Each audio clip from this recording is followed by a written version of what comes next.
Në një intervistë të rrallë dhe të ndjerë, Nida Balluku vendosi të flasë për herë të parë rreth ndarjes nga bashkëshorti i saj, duke e cilësuar këtë periudhë si një nga më të vështirat e jetës.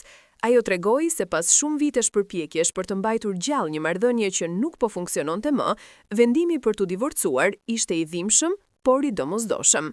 Ka momente në jetë kur dashuria nuk mjafton më, tha ajo, kur duhet të zgjedhësh mes të qenit i lumtur dhe të mbeturin në një lidhje që të konsumon çdo ditë.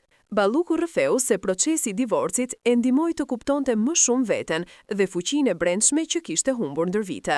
Mësova të mos fajsoj asnjë, as veten, as tjetrin.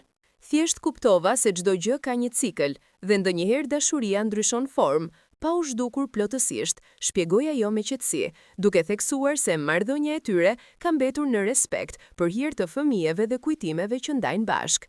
E pyetur nëse është gati për një kapitull të ri në jetë, Neda u përgjigj me maturi.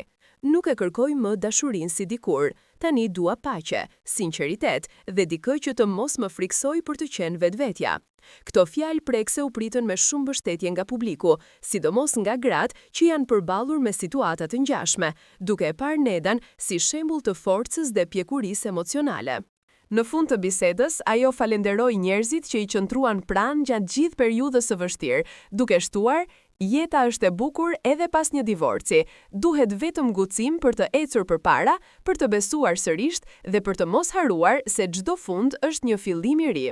Me këtë mesazh, Neda Balluku tregoi se pavarësisht dhimbjes, ajo ka zgjedhur dritën, qetësinë dhe vetvlerësimin si udhërrëfyes të jetës së saj të re.